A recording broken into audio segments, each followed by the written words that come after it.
আসসালামু আলাইকুম। আজকে আমি দেখাবো কিভাবে শীতের সবজি তোমরা ফ্রোজেন করে রাখবে।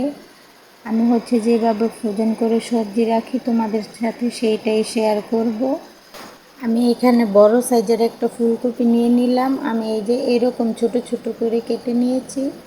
তোমরা তোমাদের পছন্দ মতো ওই সাইজ মতো কেটে নিতে পারো, বড়ও করতে পারো, ছোটও করতে পারো।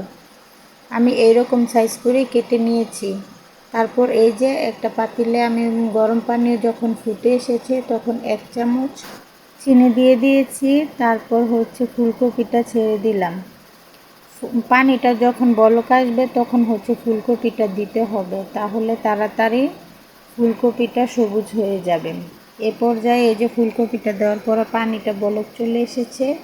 তারপর কিছুক্ষণ জাল করে আসার পরে একটু বলক আসবে দুই একটা, তারপরে নামিয়ে নেব। এত বেশি সেদ্ধ করব না, তাহলে ফুলকপিগুলো গলে যাবে। যখন এরকম হয়ে আসবে তখনই নামিয়ে নিব। নামিয়ে ঠান্ডা পানি দিয়ে ফুলকপিটা ভালো করে ধুয়ে নিবে। ধুয়ে পানিটা ঝরাতে দিয়ে দিবে। পানিটা ঝরানোর পর একটা কাপড় বিছিয়ে ওই কাপড়ে ফুলকপিগুলো ভালো করে পানিটা একটু যখন শুকিয়ে আসবে তখন তোমরা ফ্রোজেন করে রাখবে। পানিটা শুকালে ফুলকপির গায়ে যে এক্সট্রা স্মেল আছে ওইটা আর থাকবে না। এই পর্যায়ে যখন পানিটা শুকিয়ে আসবে তারপর আমি একটা পলি ব্যাগে রেখে দিচ্ছি। আমি সবটা ফুলকপি একটা ব্যাগে রাখছি। তোমরা তোমাদের অল্প লাগলে অল্প করে বা বেশি করেও রাখতে পারো। আমি এরকম সব একটার মধ্যেই সব রেখে দিলাম। এরকম রেখে দিলে সারা বছর তোমরা খেতে পারবে। এখানে আমি 2 কেজি মটরশুঁটি নিয়েছি। আমি 2বারে সেদ্ধ করব, তাহলে আর লাল হবে না। আমি একবারে সেদ্ধ করব না, 2বারে করব, সেজন্য 2 পাত্রে নিয়ে নিলাম। এরপর মটরশুঁটিগুলো আমি ভালো মতো ধুয়ে একটা ছাঁকনিতে ছেঁকে নিব। তারপর গরম পানি বসিয়ে দিলাম। যখন পানিগুলো ফুটে আসবে তখন 1 চামচ চিনি দিয়ে দিলাম। চিনি দেওয়ার পর যখন বলক আসবে তখন মটরশুঁটিগুলো আমি দিয়ে দিলাম।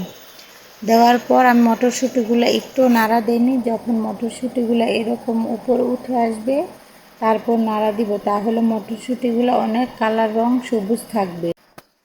তারপর যখন এইরকম পানিগুলো ফুটে আসবে এ পর্যায়ে নামিয়ে নিতে হবে। বেশিক্ষণ জাল দিলে হলুদ হয়ে যাবে। তারপর আমি ঠান্ডা পানি দিয়ে ভালো করে ধুয়ে নিব। তোমরা বরফ পানিতেও ভালো মতো ভিজিয়ে রাখতে পারো। এখন যখন শীতকাল, পানি এমনিতেই ঠান্ডা, সেজন্য আমি এই পানি দিয়েই ধুয়ে নিলাম। তারপর একটা কাপড় বিছিয়ে আমি মটরশুঁটিগুলো একটু শুকিয়ে নিব। তারপর ফ্রোজেন করব। আমার কাছে এই জিপলক ব্যাগটা ছিল, আমি এইটার মধ্যে রেখে দিব। পলিথিনও রাখা যাবে বা বক্সও রাখা যাবে। আমার কাছে যখন জিপলক ব্যাগটা ছিল আমি এইটার মধ্যেই রেখে দিব, তাহলে ভিতরে বাতাসও যাবে না, কালার রং সব ঠিক থাকবে।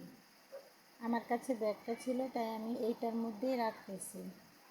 দেখো মুখটা ভালো করে আটকে দিলাম, তাহলে আর কোনো বাতাস বা বের হবে না, ভালো থাকবে। আমি একটা ওই জিপলক ব্যাগে রেখে দিলাম, আর একটা এই পলিথিনে রেখে দিলাম। দুইটার মধ্যেই রেখে দিলাম। এইভাবে রাখলে তোমরা সারা বছরই রেখে খেতে পারবে, ভালো থাকবে। তারপরে দেখো আমি গাজরগুলো কুচি করে নিচ্ছি। তোমরা তোমাদের পছন্দ মতো কেটে নিতে পারো। আমি এইভাবে কুচি করে রাখবো। পোলাওতে বা সবজিতে যে কোনোখানে দিতে পারো। আমি এইখানে 2 কেজি গাজর কুচি করে নিয়েছি। তারপর এগুলো এখন ফ্রোজেন করব। আমি এগুলো পলি ব্যাগে রেখে দিব বা বক্সেও রাখতে পারো। আমার আমি অনেক সবজি সংরক্ষণ করেছি, আমার ফ্রিজে জায়গা কম, সেজন্য আমি পলিথিনে রাখছি। বক্সে রাখলে একটু জায়গাটা বেশি প্রয়োজন হয়, সেজন্য আমি পলি ব্যাগেই রেখে দিচ্ছি।